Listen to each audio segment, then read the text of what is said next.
نحمده ونصلي ونسلم على رسوله الكريم اما بعد فاعوذ بالله من الشيطان الرجيم بسم الله الرحمن الرحيم سلام علی یوم ولدت ویوم اموت ویوم ابعث حیا صدق اللہ مولانا العظیم وصدق رسوله النبی الامین الکریم ونحن على ذلك لمن الشاہدین والشاکرین والحمد للہ رب العالمین۔ ایک مرتبہ عقیدت و محبت کے ساتھ درود شریف کا نذرانہ پیش کریں۔ اللہم صل علی سیدنا نبینا مولانا محمد عدد ما فی علم اللہ صلاة دائمة بدوام ملک اللہ وعلی آلہ واصحابہ اجمعین۔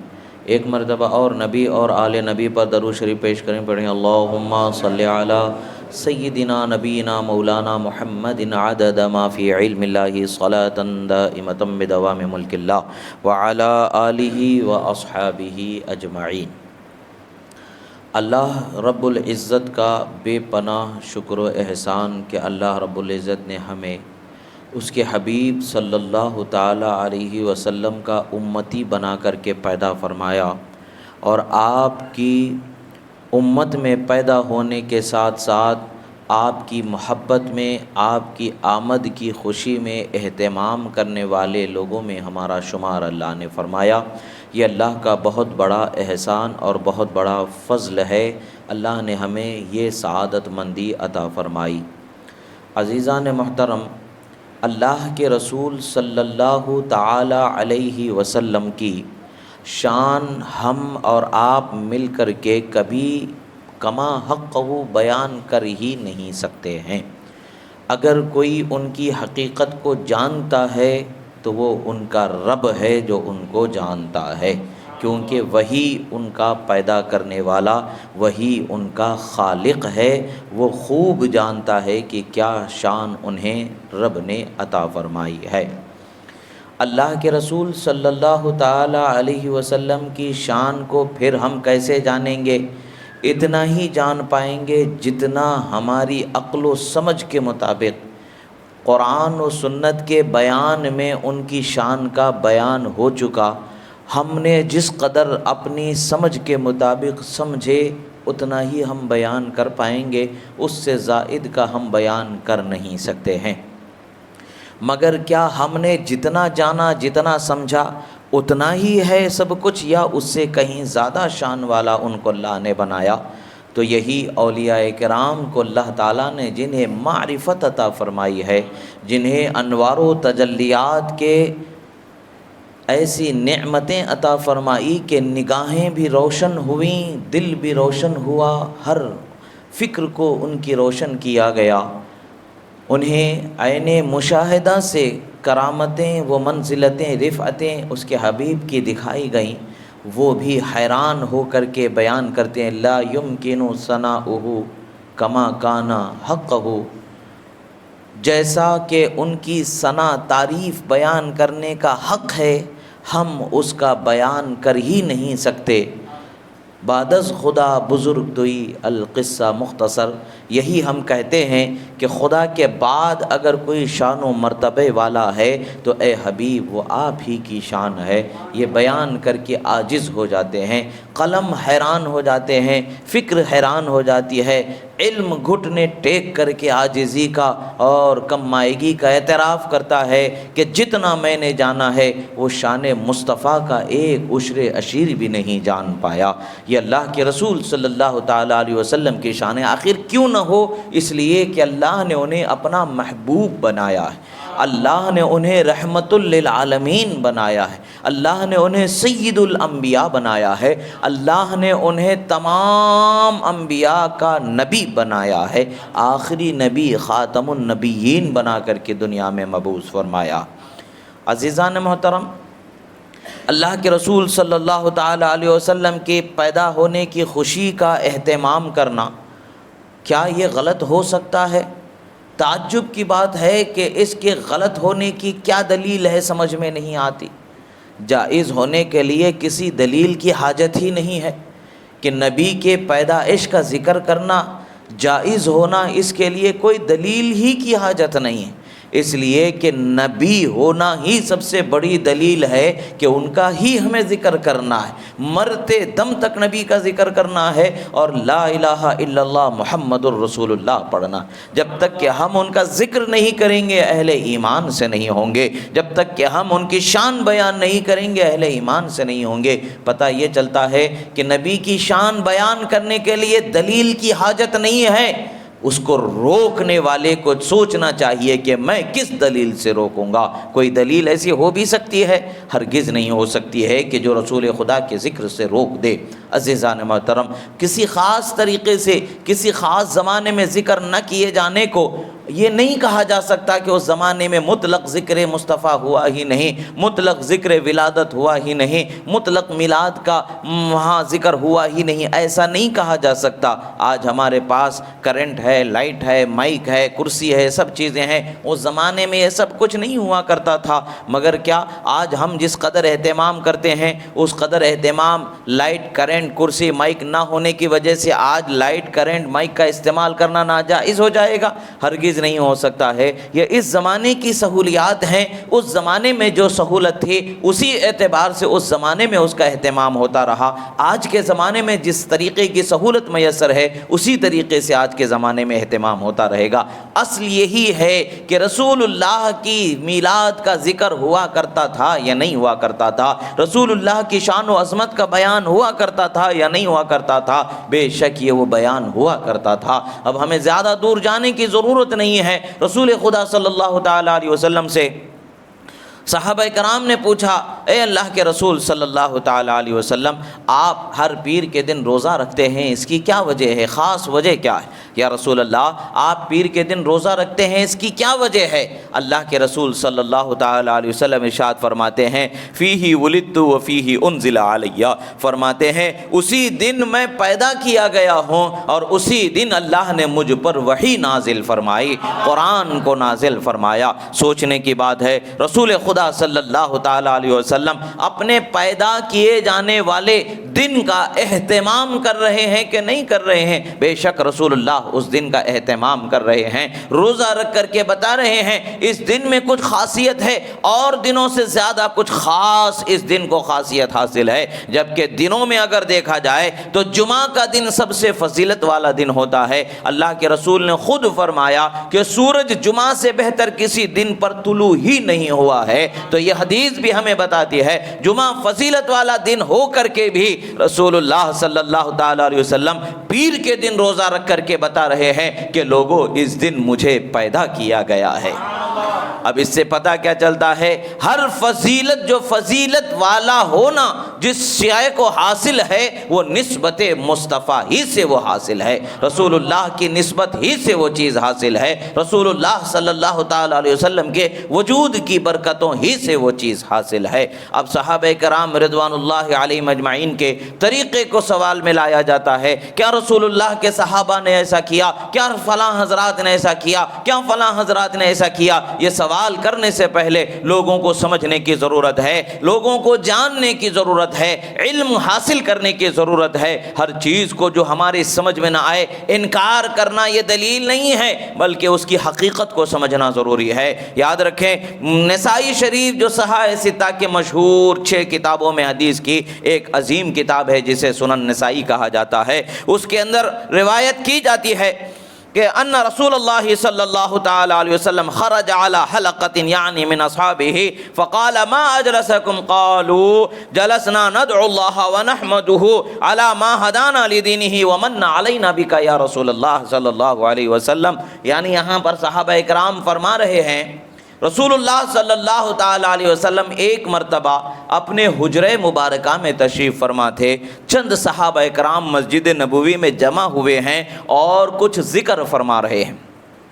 اللہ کے رسول صلی اللہ تعالیٰ علیہ وسلم اپنے حجرہ مبارکہ سے باہر تشریف لاتے ہیں. تشریف لانے کے بعد لوگ جمع ہو کر کے ایک جگہ جمع ہو کر کے ذکر کر رہے ہیں. تو اس ذکر کرنے سے متعلق سوال سرکار فرماتے ہیں کیوں تم لوگ یہاں بیٹھے ہوئے ہو, یہاں بیٹھ کر کے باتیں جو کر رہے ہو اس کی وجہ کیا ہے, کس وجہ سے تم یہاں جمع ہوئے ہو؟ صحابہ کرام رضوان اللہ علیہم اجمعین نے عرض کیا یا رسول اللہ جلسنا ندعو اللہ ونحمدہ. فرماتے ہم یہاں اس لیے بیٹھے ہیں کہ اللہ کی بارگاہ میں دعا کریں, اللہ کی بارگاہ میں دعا کریں اور اللہ کی حمد و ثنا اس کی تعریف بیان کریں. کس لیے؟ اس لیے کہ اس نے ہمیں اس کے دین کی ہدایت عطا فرمائی اور آپ کو ہمارے درمیان بھیج کر کے ہم پر انعام فرمایا. اس کے لیے ہم اللہ کی بارگاہ میں دعا اور شکر گزاری کرنے کو حاضر ہیں. سوچنے کی بات ہے, یہاں پر صحابہ اکرام بیان فرما رہے ہیں, کیا فرما رہے ہیں؟ وَمَنَّ عَلَيْنَا بِكَ, یعنی آپ کو بھیج کر کے ہم پر جو انعام اللہ نے فرمایا اس انعام کے ملنے پر ہم شکر گزار بندے بننے کے لیے جمع ہوئے. اب اس سے بڑے اور دلیل کی کیا حاجت ہے؟ حالانکہ یہ دلیل نہ بھی ہو تب بھی رسول اللہ کے ذکر کے لیے کسی دلیل کی حاجت نہیں ہے. رسول اللہ ہونا ہی ذکر کے لیے جواز کی سب سے بڑی دلیل ہے. ان کا ذکر کیے جانے کا ہم پر لازم ہونا ہی کافی ہے کہ وہ رسول ہیں, رسول کا ذکر ہی ہمیں کرنا ہے. اللہ کے رسول صلی اللہ علیہ وسلم کا ذکر نہ کریں تو کس کا ذکر کریں؟ اللہ کے پیغمبروں کا ذکر نہ کریں تو کس کا ذکر کریں؟ کیا دنیا کے بادشاہوں کا ذکر کیا جائے گا, دنیا داروں کا ذکر کیا جائے گا, کیا شیطانوں کا ذکر کیا جائے گا؟ نہیں, بلکہ اللہ اور اللہ والوں کا ذکر کیا جائے گا. اور اللہ والوں میں جو شان و عظمت والی ہستی ہیں وہ سید الانبیاء رحمت للعالمین صلی اللہ تعالی علیہ وسلم کی ہستی مبارکہ ہے جو اللہ تبارک و تعالیٰ نے شان والا بنایا ہے. اس حدیث مبارکہ کے جو الفاظ ہیں وہ الفاظ ہمیں بتاتے ہیں کہ صحابہ کے زمانے میں بھی رسول اللہ کے دنیا میں بھیجے جانے پر محفل کو سجایا جاتا تھا, ایک جگہ جمع ہو کر کے ذکر کیا جاتا تھا, اللہ کا شکر بجا لایا جاتا تھا, اللہ کی تعریف بیان کی جاتی تھی اور اپنی حاجتوں کو اللہ تعالیٰ سے مانگا جاتا تھا. پتہ کیا چلتا ہے؟ محفل میلاد کہتے ہی اسی کو ہیں کہ رسول اللہ کے دنیا میں آمد کا ذکر کیا جائے, رسول اللہ کی شان و عظمت کا بیان کیا جائے, اللہ کی حمد و ثنا بیان کی جائے, قرآن و سنت کو پڑھ کر کے بتا کر کے لوگوں کو سمجھایا جائے. یہی وہ مجلس ہے جس کو لوگ منع کرتے ہیں. آخر اس مجلس میں کیا وہ ناجائز کام ہوتا ہے کہ جس کو منع کے لیے لوگ اس قدر شدت کرتے ہیں؟ خدا کی قسم کوئی اس میں ناجائز کام نہیں ہوتا ہے, بلکہ جو دین کی اصل ہے, جو جان ہے, شان مصطفیٰ کا اعتراف, اس کا اس میں بیان کیا جاتا ہے. اللہ کے رسول صلی اللہ علیہ وسلم نے فرمایا لا یؤمن احدکم حتی اکون احب الیہ من والدی وولدی والناس اجمعین, تم میں سے کوئی شخص اس وقت تک مومن ہی نہیں ہو سکتا. لا یؤمن احدکم, فرمایا تم میں سے کوئی شخص اس وقت تک مومن ہی نہیں ہو سکتا جب تک کہ میں اس کے نزدیک ماں باپ آل اولاد دنیا جہاں سب سے زیادہ پیارا نہ ہو جاؤ.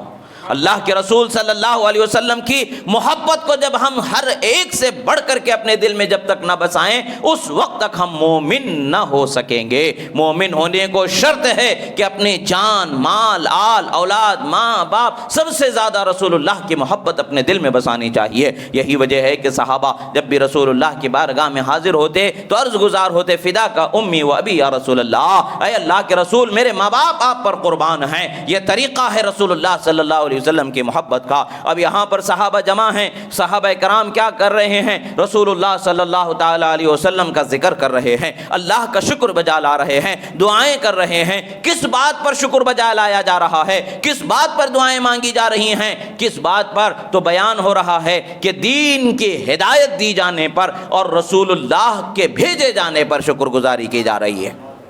اگر یہ ناجائز ہوتا, حرام ہوتا, غلط ہوتا تو کیا رسول اللہ اسے منع نہیں فرماتے؟ ضرور منع فرماتے, بلکہ رسول اللہ صلی اللہ تعالی علیہ وسلم خوشی کا اظہار فرماتے ہیں قال اللہ ما اجلسکم الا ذاک, فرماتے ہیں خدا کی قسم ہے بتاؤ, سچ سچ بتاؤ کس لیے یہاں پر جمع ہوئے؟ صحابہ کرام رضوان اللہ علیہم اجمعین عرض کرتے ہیں قالوا اللہ ما اجلسنا الا ذالک، فرمایا کہ اے اللہ کے رسول خدا کی قسم ہم یہاں بیٹھے ہیں تو صرف اسی لیے بیٹھے ہیں۔ کس لیے بیٹھے ہیں؟ رسول اللہ کے دنیا میں بھیجے جانے پر شکر گزار ہونے کے لیے، دین کی ہدایت ملنے پر شکر گزار ہونے کے لیے، اللہ کی بارگاہ میں دعا اور اللہ کی حمد و ثنا بیان کرنے کے لیے جمع ہوئے۔ حدیث میں یہ 4 چیزوں کا ذکر ہے، یہ 4 چیزوں ہی کے لیے ہم نے یہاں جمع ہونا جانا ہے، ہم اسی لیے یہاں جمع ہوئے۔ رسول اللہ بیان فرما رہے، ایک صحابہ بیان فرما رہے، رسول اللہ سے عرض کر رہے ہیں، یعنی ایک تو دعا کرنے کے لیے، شکر گزاری کرنے کے لیے، خدا کی حمد و ثنا بیان کرنے کے لیے۔ کس سبب پر یہ کر رہے ہیں؟ 2 وجہ ہیں جن کی وجہ سے یہ کیا جا رہا ہے، ایک تو دین کی ہدایت مل جانا، اور دوسرے دین والے نبی کو بھیجے جانے پر ہم یہاں پر جمع ہوئے ہیں۔ رسول اللہ صلی اللہ تعالی علیہ وسلم نے انہیں اللہ کی قسم دے کر کے پوچھا، بتاؤ خدا کی قسم یاد کر کے بتاؤ اور خدا کی قسم اٹھا کر کے بتاؤ کہ کیا تم یہاں اسی لیے جمع ہوئے ہو؟ صحابہ نے عرض کیا یا رسول اللہ قسم ہے وحدہ لا شریک کے، رب ذوالجلال کی، ہم یہاں جمع ہوئے ہیں تو صرف اور صرف اسی لیے یہاں جمع ہوئے۔ اور صحابہ کرام رضوان اللہ تعالی علیہم اجمعین نے جب اپنا جواب سنا دیا، اللہ کے رسول صلی اللہ تعالی علیہ وسلم نے، اب یہاں پر ایک چھوٹی سی چیز ہے جو اس چیز کو سمجھنے کے لیے ہمیں معاون و مددگار ہوتی ہے۔ جب صحابہ نے بیان کر دیا تو پھر خدا کی قسم لے کر کے ان سے پوچھنے کی کیا ضرورت ہے؟ قسم سے بیان لینے کی کیا ضرورت ہے؟ یعنی یہاں پر یہ بیان کیا جا رہا ہے کہ ان سے قسم لے کر کے ہمیں بلکہ سمجھایا جا رہا ہے کہ اس کے علاوہ وہ کسی اور مقصد کے لیے جمع ہی نہیں ہوئے ہیں، جمع ہوئے ہیں تو یہی ان کا مقصد ہے، صرف اور صرف اللہ کی حمد و ثنا اور تعریف کرنا، شکر گزاری کرنا۔ کس لیے؟ دین کے ملنے پر اور دین والے نبی کے بھیجے جانے پر۔ رسول اللہ صلی اللہ تعالی علیہ وسلم کا مل جانا یہ صحابہ کرام کے لیے سب سے بڑی نعمت ہے، کل مومنین کے، کل جہاں کے لیے سب سے بڑی نعمت ہے۔ اللہ تبارک و تعالیٰ نے ارشاد فرمایا لقد من اللہ علی المؤمنین، فرمایا کہ اللہ نے مومنوں پر احسان فرمایا کہ ان کے درمیان اپنے رسول کو بھیجا۔ اللہ تبارک و تعالیٰ نے یہ بیان قرآن میں فرمایا، جب اللہ تعالیٰ احسان فرما رہا ہے، اللہ تبارک و تعالیٰ کسی چیز کا انعام ہم کو عطا فرما رہا ہے، نعمت عطا فرما رہا ہے، تو ہمارے لیے کیا حکم اللہ نے فرمایا؟ اس نعمت کو چھپانے کا نہیں، اس نعمت کے ذکر کو دبانے کا نہیں، بلکہ اللہ نے فرمایا وَأَمَّا بِنِعْمَةِ رَبِّكَ فَحَدِّثْ، اور اپنے رب کی نعمتوں کا خوب خوب چرچا کرو، خوب اظہار کرو، خوب بیان کرو۔ اللہ کے رسول صلی اللہ تعالیٰ علیہ وسلم پر جو کلام اللہ نے نازل فرمایا، اس کلام میں اس کا بیان واضح طور پر بیان فرما دیا۔ تو الحمدللہ ہمارا طریقہ یہی طریقہ ہے جو قرآن و سنت اور صحابہ کا طریقہ ہے۔ رسول اللہ کی آمد پر خوشیوں کا اہتمام کرنا یہ ہمارا صحابہ کا طریقہ ہے، اور ہمارا طریقہ بھی وہی طریقہ ہے۔ اب آپ دیکھیں ذکر کس کا کیا جا رہا ہے؟ رسول خدا کا ذکر کیا جا رہا ہے۔ ذکر کرنے والے کون ہیں؟ صحابہ ذکر کرنے والے ہیں۔ جگہ کون سی ہے؟ مسجد نبوی ہے۔ کہاں بیٹھے ہیں؟ رسول اللہ کے گھر کے سامنے تشریف فرما ہے، اور خود رسول اللہ حجرے سے تشریف لا کر کے ان کے اس کار خیر کو بطور مسرت پوچھ رہے ہیں، خوشی کے ساتھ، فخر کے ساتھ پوچھ رہے ہیں کیوں یہاں جمع ہوئے ہو؟ راز کیا ہے؟ اس راز کا بیان فرما رہے ہیں۔ فرماتے قالا اما انی لم استحلفکم تہمتا لکم وانما اتانی جبرائیل علیہ السلام، فرماتے ہیں اللہ کے رسول اے میرے صحابہ تم جھوٹے ہو، اس لیے میں نے قسم تم سے لے کر کے نہیں پوچھا ہے، بلکہ میں اس لیے تم سے قسم لے کر کے پوچھ رہا ہوں گویا کہ تمہیں پتہ چل جائے اس واقعے کا، اس معاملے کا کتنا اہم ہونا ہے۔ سنو، ابھی ابھی جبرائیل میرے پاس حاضر ہوئے، فاخبرنی ان اللہ عز وجل یباہی بکم الملائکہ، فرماتے ہیں اللہ تبارک و تعالیٰ کی بارگاہ سے جبرائیل امین میری بارگاہ میں ابھی حاضر ہوئے اور عرض کر رہے ہیں کہ اللہ تعالیٰ تمہارے یہ جمع ہونے اور میرے بھیجے جانے پر، دین کے مل جانے پر خوشی اور دعا شکر بجا لانے کی جو محفل تم نے سجائی ہے، اس پر اللہ تعالیٰ فرشتوں میں فخر فرما رہا ہے، فرشتوں کے درمیان فخر فرما رہا ہے۔ یہ حدیث مبارکہ کیا بتاتی ہے؟ محفل میلاد میں جمع ہو جانے والے وہ خوش نصیب ہوتے ہیں جن پر خدا فرشتوں کے درمیان فخر فرماتا۔ فرشتوں کے درمیان جن کا فخر ہو جائے وہ ہستی محفل میلاد میں جمع ہونے والے ہوتے ہیں۔ عزیزان محترم، آج ہماری خوش قسمتی کہ اللہ تبارک و تعالیٰ نے ہمیں ان نعمتوں کو حاصل کرنے کا موقع عطا فرمایا۔ بدبخت ہیں وہ لوگ جن کو یہ نعمت میسر نہیں ہے۔ نقصان کس کا ہو رہا ہے؟ کیا نبی کے ذکر نہ کرنے سے کیا کسی کا نقصان ہوگا؟ سوائے ذکر نہ کرنے والے کے کسی اور کا نقصان نہیں ہوگا۔ ذکر کرنے والے کا بھی فائدہ ہوگا، ذکر سننے والے کا بھی فائدہ ہوگا۔ جس علاقے میں ذکر ہوگا اس علاقے میں خیر و برکت کا نزول ہوتا رہے گا۔ اللہ کے رسول کی محبت کو لوگوں کے دلوں میں بسنا میسر آ جائے گا۔ جب یہ چیز لوگوں کو میسر آ جائے گی تو پھر انہیں نہ دنیا کی فکر ہوگی، نہ دنیا میں کٹنے کا غم ہوگا، نہ لٹنے کا غم ہوگا، نہ کسی خوف کا انہیں پریشانی کا کوئی مسئلہ ان کے دامنگیر ہوگا۔ ان کی نظر تو صرف ایک جگہ پر ہوگی، وہ آخرت پر ان کی نظر ہوگی کہ کل قیامت میں جب ہمیں حشر میں اٹھایا جائے گا، اس طرح سے ہم یہاں یا رسول اللہ کا نعرہ لگاتے ہوئے رسول اللہ کی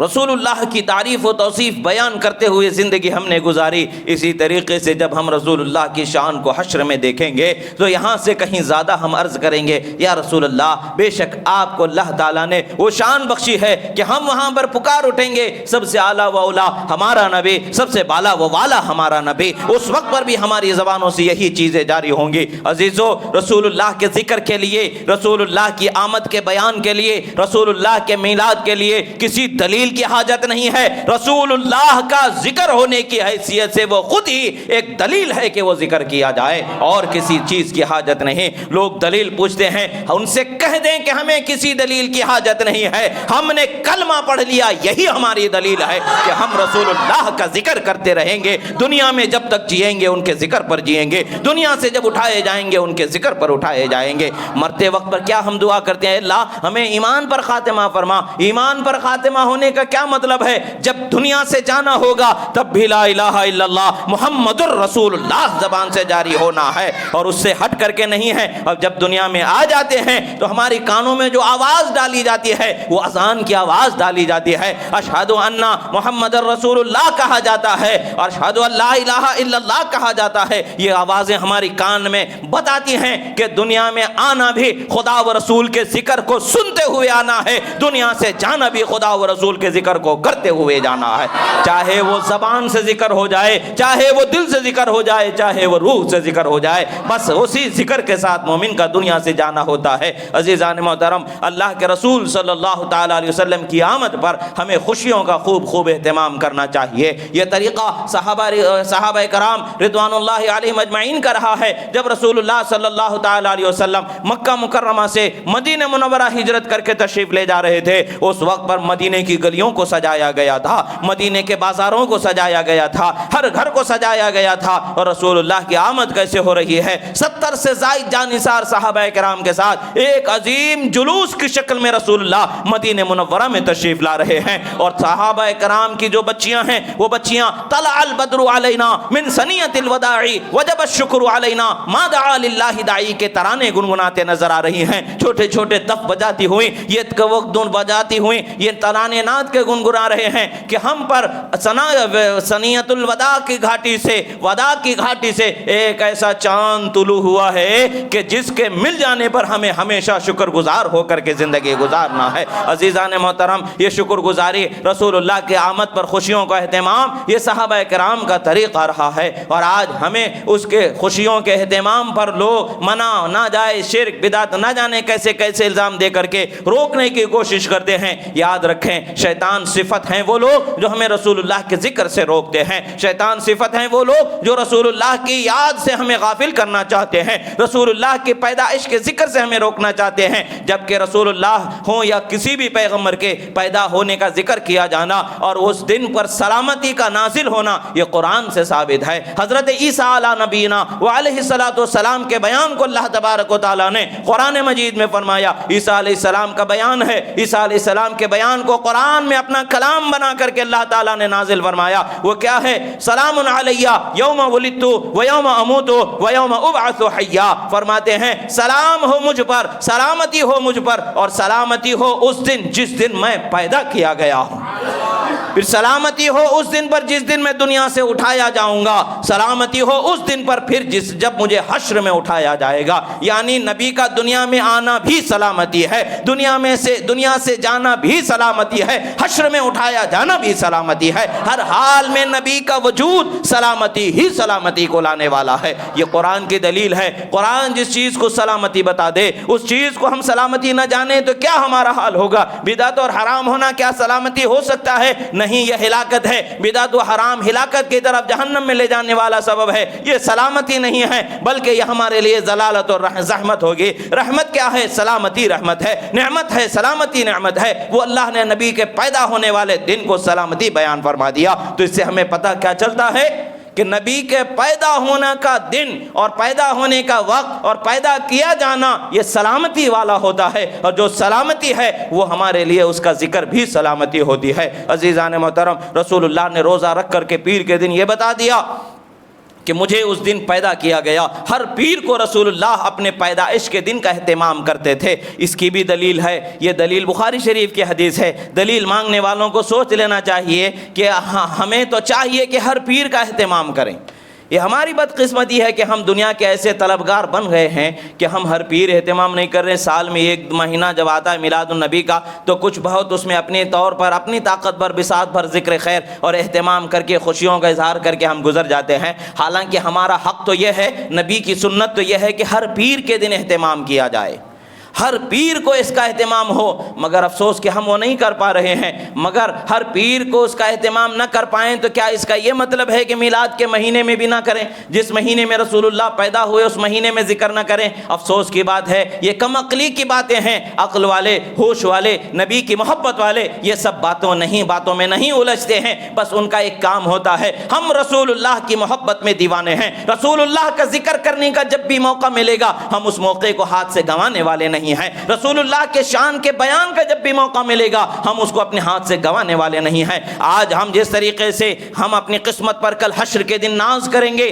آج جس طریقے سے ہم رسول اللہ کے ذکر میں جمع ہو کر کے، چاہے وہ جلسے کی صورت ہو، چاہے وہ جلوس کی صورت ہو، جس طریقے سے بھی ہم یہاں اپنے خوشی کا اہتمام کر رہے ہیں، یقیناً کل قیامت کے دن اللہ تعالیٰ ہمیں اس کا بدلہ ضرور عطا فرمائے گا۔ یقیناً ہمیں بخشش کا سہارا ضرور مل جائے گا۔ کل قیامت کے دن بھی اللہ تبارک و تعالیٰ آدم علیہ السلام سے لے کر کے قیامت تک کے لوگوں کو جمع فرمائے گا۔ آخر یہ مطلب کیا ہے، مقصد کیا ہے؟ حدیث قدسی صحیح میں روایت ہوا ہے کہ اللہ تبارک و تعالیٰ فرماتا ہے خلقت الخلق لأعرفهم کرامتک ومنزلتک عندی لولاک لما خلقت الدنیا۔ میں نے ساری مخلوق کو اسی لیے پیدا کیا ہے اے اللہ کے نبی، تمہاری شان و عظمت کتنی بلند و بالا میرے نزدیک ہے وہ دکھا دیا جائے۔ یہ کب پتا چلے گا؟ جب میدان حشر ہوگا، اس وقت پر ساری کائنات کو پتا چل جائے گا کہ کس قدر شان والا نبی اللہ نے بنایا ہے، کس قدر شان والا پیغمبر اللہ نے بنایا ہے، کس قدر شان والا آخری نبی رحمت للعالمین اللہ نے بنایا ہے۔ جب ان کی دعا سے شفاعت کو شروع کیا جائے گا، جب ان کی دعا سے لوگوں کو جنت میں جانے کا مژدہ سنایا جائے گا،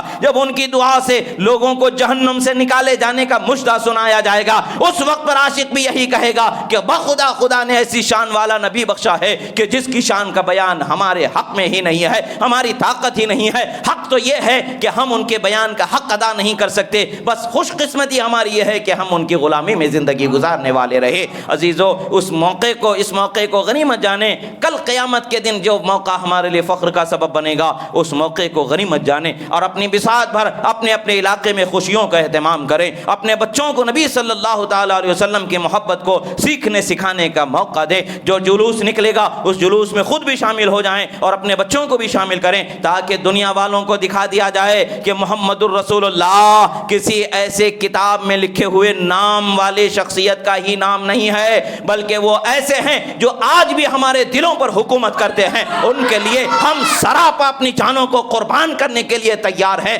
جب بھی وقت آئے گا، جب بھی موقع آئے گا، ہم اپنے سروں کا نذرانہ رسول اللہ کی شان پر قربان کرنے کے لیے تیار ہیں۔ یہ عقیدہ، یہ پہچان مسلمانوں کی ہے۔ کل بھی یہی پہچان تھی، آج بھی یہی پہچان ہے، کل قیامت قیامت تک یہی پہچان رہے گی۔ اسی پہچان کو زندہ رکھنے کے لیے، اسی پہچان کو اپنے نسلوں میں منتقل کرنے کے لیے رسول اللہ کی محبت میں نکلنے اور رسول اللہ کی شان کے بیان کو سننے سنانے کا جب بھی موقع ملے اس موقع کو ہاتھ سے گنوانا نہیں چاہیے، ضائع نہیں کرنا چاہیے۔ جس قدر ممکن ہو، جس طرح ممکن ہو، آپ حضرات شرکت کریں اور اس محفل کو اور جلوس کی مجالس کو اور مجالس میلاد کو کامیاب بنائیں، تاکہ اللہ تبارک و تعالیٰ آپ کو حقیقی معنوں میں صحیح کامیابیوں سے ہمکنار فرمائے۔ اللہ تبارک و تعالیٰ سے دعا ہے جو کہا گیا سنا گیا، کہنے میں سننے میں جو غلطی ہوئی اللہ تعالیٰ اسے معاف فرمائے۔